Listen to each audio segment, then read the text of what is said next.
Back to NG tutorials. आज हम करने वाले हैं commercial unit of electric energy. ठीक है, commercial unit of electrical energy.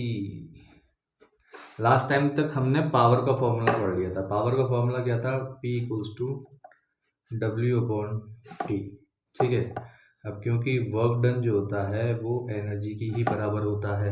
ठीक है, तो P इक्वल्स टू W/T किया था हमने। W को हम रिप्लेस कर सकते हैं E से, तो हमारे पास P का फॉर्मूला आ जाएगा E/T, यानी E जो बन जाएगा हमारा वो बन जाएगा P.T। तो यही है एनर्जी का फॉर्मूला हमारे पास। ठीक है, तो आपके पास जो इलेक्ट्रिकल अप्लायंसेस होते हैं उनके ऊपर जो रेटिंग होती है वो नॉर्मली उसकी पावर मेंशन होती है। जैसे पावर की जो यूनिट होती है वो वॉट में होती है। ठीक है, ये इसकी एसआई यूनिट होती है और एक किलो वॉट में होती है। ठीक है, अब इन दोनों का रिलेशन बहुत इजी है। जैसे किलो जहाँ पे भी लग जाता है वहाँ पे 1000 टाइम्स हो जाता है, तो 1 kW इक्वल्स टू हो जाएगा आपका 1000 W। ठीक है, टाइम के अंदर हम किलोवाट के साथ ज़्यादातर आर का इस्तेमाल करते हैं, लेकिन इसके अंदर हम कन्वर्जन भी लेते हैं। ठीक है, तो एक आर में होता है हमारे पास 3600 सेकेंड्स। तो इनको हम साथ में कंबाइन करेंगे जब हम न्यूमेरिकल में आएंगे। फिलहाल हम यूनिट की बात करेंगे। कॉमर्शियल यूनिट क्या होती है? तो कॉमर्शियल यूनिट जो होती है वो होती है आपकी किलोवाट आर। ठीक है, तो ऐसा कोई अप्लायंस जो कि 1 किलोवाट का है और 1 घंटे तक लगातार चलता है, तो उसका एनर्जी कंजम्पशन जो कहलाएगा वो कहलाएगा किलोवाट आर, और इसी को हम बोलते हैं 1 यूनिट। जो आपकी रीडिंग्स आती हैं जब आप बिजली का बिल भरते हैं कि भाई 300 यूनिट आई या 400 यूनिट आई या 100 यूनिट आई, इसका मतलब होता है कि आपने 400 किलोवाट आर का कंजम्पशन किया है।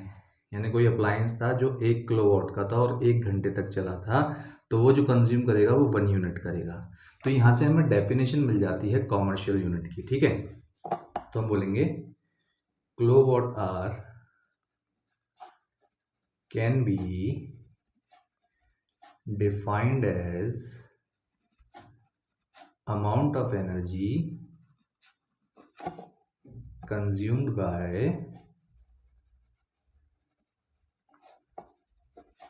an appliance of 1 kilowatt when used for an hour। ठीक है, तो किलोवाट पावर हो गया, टाइम आपके पास 1 आवर हो गया। तो जैसे पावर का फॉर्मूला हमारा क्या था? E/T। ठीक है, तो एनर्जी का फॉर्मूला क्या हो गया हमारे पास? P/T। तो पावर का क्या था? किलोवाट, और इसका था आवर। तो एनर्जी की जो यूनिट बन गई वो होगी kWh, यानी kWh या किलोवाट आवर। इसी को हम एक यूनिट बोलते हैं। आई होप ये समझ में आया होगा। अब हम देखेंगे कि किलोवाट आवर को जूल्स में कैसे कन्वर्ट करें, क्योंकि किलोवाट आवर जो है वो ऐसा यूनिट तो है नहीं, ये ऐसा यूनिट नहीं है। ऐसा यूनिट एनर्जी की क्या होती है? जूल्स में। तो हमें इसका कन्वर्जन हमें पता होना चाहिए। तो हम दोबारा से पावर के स्टैंडर्ड फॉर्मूले पे चलते हैं जो हमने पहले पढ़ा था, W/T या फिर E/T। ठीक है, तो यहाँ पे हमने जो पहली यूनिट पढ़ी थी वो पढ़ी थी वॉट। ठीक है, E की यूनिट थी J और T की यूनिट थी सेकंड। ठीक है, तो हमारा 1 जूल जो बनता है वो बनता है वॉट इंटू सेकेंड। यानी हमें सिर्फ इतना करना है कि किलोवाट आवर के अंदर कितने वॉट सेकंड होते हैं उतने ही जूल्स बन जाएंगे। समझ में आ गई बात? तो हम किलोवाट आवर का कन्वर्जन वॉट डॉट सेकंड में कर देते हैं तो हमें जूल्स मिल जाएगा। तो कन्वर्ट करते हैं। अब किलोवाट से 1 किलोवाट में कितने वॉट होंगे? 1000 वॉट। और आर में कितने होंगे? 3600 सेकेंड। तो इनको मल्टीप्लाई कर लो। 1 kilowatt into 1 hour equals to 1000 watt into 3600 second. ठीक है, तो हमारे पास 1 किलोवाट आवर जो आ गया वो आ गया 36, 2 जीरो यहाँ से मिले और 3 जीरो यहाँ से मिले, ठीक है, वॉट सेकेंड। और वॉट सेकेंड क्या होता है? जूल्स। तो इसे हम लिख देते हैं 361234 जूल्स। साइंटिफिक नोटेशन में आएंगे 3.6 इंटू 10⁶ जूल्स। तो 1 किलोवाट आवर कितना हो गया आपका? 3.6 इंटू 10⁶ जूल्स। तो इस तरह से हम इसे कन्वर्ट कर लेते हैं, ठीक है। अब एक न्यूमेरिकल देख लेते हैं कि एक रेडियो सेट है 60 वॉट का, उसका पावर कितना दे रखा है? 60 वॉट का, और वो चलता है 50 आवर्स के लिए। कितने आवर्स के लिए चलता है? कितना टाइम दे रखा है हमें? 50 आवर्स के लिए। तो अब ये स्टैंडर्ड यूनिट नहीं है, तो यहीं से कन्वर्ट करते हैं। ऐसे हम करते हैं 50 इंटू 3600, ये हो जाएगा सेकंड। तो अब हमारी SI यूनिट आ जाएगी। तो हमें कन्वर्जन हमेशा SI यूनिट के अंदर करना ही हमारे लिए बहुत ज़रूरी है। तो हमसे पूछा जा रहा है how much electrical energy is consume. तो एक 60 वॉट पावर का कोई भी अप्लायंस है, यहाँ पे रेडियो लिखा हुआ है, तो 60 वॉट अप्लायंस का कोई भी इंस्ट्रूमेंट है जो 50 आवर्स के लिए लगातार चल रहा है, तो हमें देखना है कि उसका एनर्जी कंजम्पशन क्या होगा। तो एनर्जी का फॉर्मूला हम लिख चुके हैं, P.T। P क्या है? 60, और यह आ जाएगा आपको 50 इंटू 3600, ठीक है। क्योंकि वॉट आपका उसके अंदर ही दे रखा है, SI यूनिट के अंदर, आपने इसे कन्वर्ट कर दिया सेकंड के अंदर, ठीक है। तो जो आपका आंसर आने वाला है वो जूल्स में ही आने वाला है, ठीक है।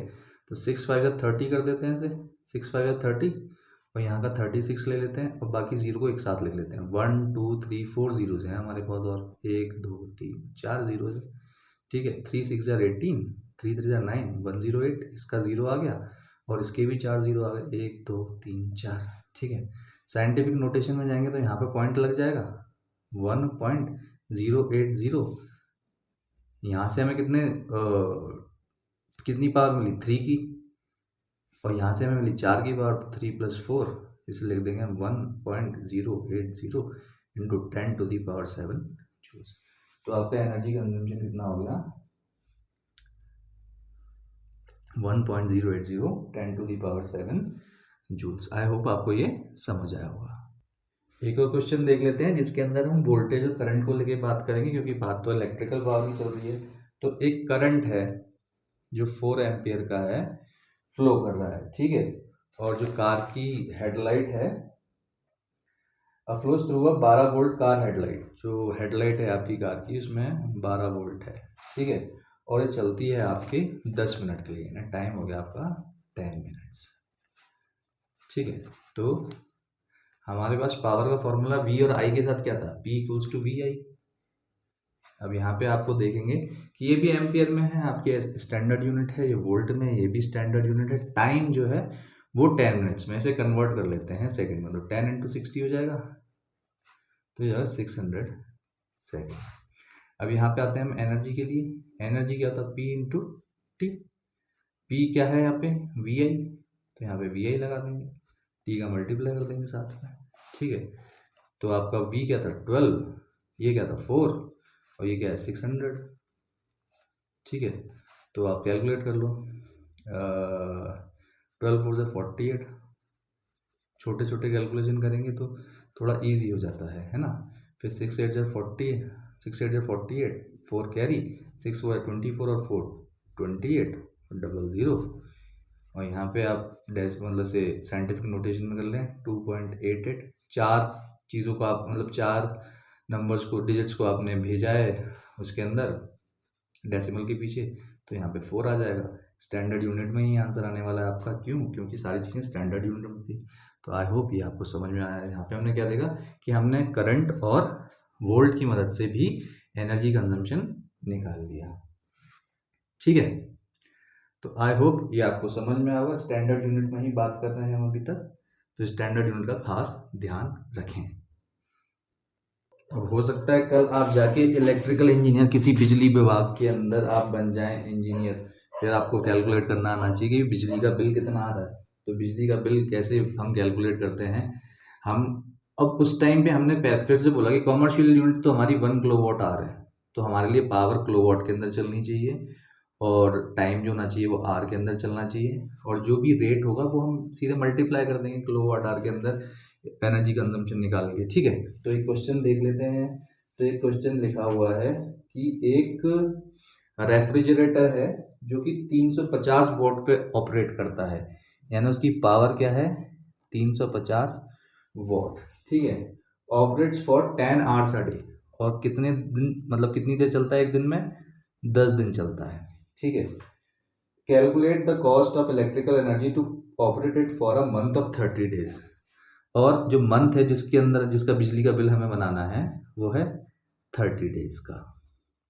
ठीक है, और जो रेट है जो इलेक्ट्रिसिटी का जो बिल बनना है जो रेट है वो आ रहा है आपका 3.40 किलोवाट आवर, 3.40 किलोवाट आवर।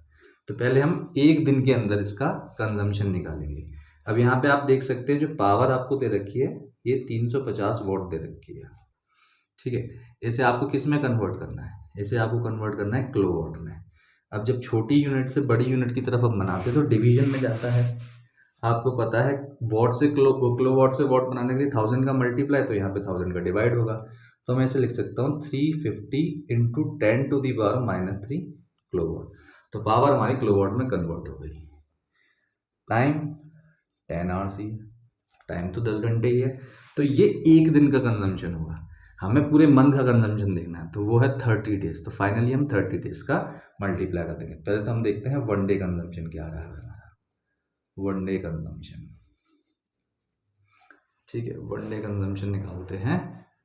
तो वन डे में हमारा एनर्जी कंजम्पशन हो रहा है P इंटू टी के हिसाब से 350 into 10 to the power -3 into 10।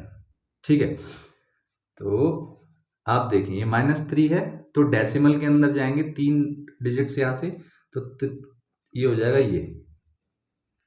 ठीक है, क्योंकि ये डिवीजन में है ना, तो ये आ गया आपका इतना किलोवाट आवर एनर्जी कंज्यूम हो रही है एक दिन में। अब इसे 10 को मल्टीप्लाई करेंगे तो 3.50 किलोवाट आवर की एनर्जी कंज्यूम हो रही है वन डे में। हमें कितने का निकालना है, हमें निकालना है 30 डेज का। तो फॉर मंथ कितना हो जाएगा ये, फॉर मंथ हो जाएगा ये मल्टीप्लाई बाय 30 करना पड़ेगा उसके लिए। तो हम क्या करेंगे 3.50 इंटू 30 मल्टीप्लाई करते हैं। 3 5 ज़ा 15, कैरी 1, 3 3 ज़ा 9 और 10 हो गए यहाँ पे डेसिमल की, और ये डेसिमल 0 भी लिख लेते हैं। डेसिमल के पीछे 2 नंबर थे, आपने ये लगा दिया। ठीक है, 30 का सिर्फ 3 मल्टीप्लाई किया तो भी हमने 10 को रोक रखा है। अब इस 10 को भी डालेंगे इसके अंदर तो 5 और बाहर आ जाएगा, तो आपका आ जाएगा 105 किलोवाट आवर। एक बार फिर से मल्टीप्लिकेशन वाला समझा देता हूँ कि 3.50 था, हमने मल्टीप्लाई किया 3 से, मतलब इसे सेपरेट कर लिया 30 को हम 3 इंटू 10 लिख दिया। ठीक है, तो पहले हम 3 का मल्टीप्लाई कर लेते हैं, 0 का तो हिसाब किताब हम इजीली कर लेते हैं ना। तो 3 5 ज़ा 15, 15 का 5 कैरी, 3 3 ज़ा 9 और 9 + 1 10, तो 10.50 हो गया। तो 10.50 आ गया, 3 का तो मल्टीप्लाई हो चुका, 10 बचा है उसका, 10 हमने यहाँ पे लिख लिया। तो 5 बाहर निकाल लिया इसका, क्योंकि मल्टीप्लिकेशन है, तो 105 हो गया। पॉइंट के बाद 0 की कोई ज़रूरत नहीं थी मुझे, तो 1.105 किलोवाट आवर आ गया, या 105 यूनिट आ गया। इतनी यूनिट उसने कंज्यूम कर ली एक महीने के अंदर। अब मुझे बनाना है बिल। ठीक है, और अब क्या थी, रेट क्या था 3.40। तो कॉस्ट के लिए हम क्या करते हैं, रेट इंटू क्वांटिटी। जैसे अगर 6 रुपये दर्जन केले हैं तो 10 दर्जन कितने होंगे, तो हम बोलेंगे 6 इंटू 10। जो रेट होता है उसको हम क्वांटिटी से मल्टीप्लाई कर देते हैं। तो रेट कितना था हमारा 3.40 इंटू आपका 105 यूनिट का, तो ये आपका रुपीज़ के अंदर आंसर आ जाएगा। इसे आप खुद कैलकुलेट कर लीजिएगा। 3.40 एक यूनिट का था, जैसा कि हमें स्टार्टिंग में दे रखा है ना कि रेट क्या है 3.0 पर किलोवाट आवर। यहाँ पे मैं इसे पर लगा देता हूँ, यहाँ पे रुपीज़ का साइन लगा देता हूँ। तो ये हो गया आपका, इतना रुपीज़ आपका आ जाएगा।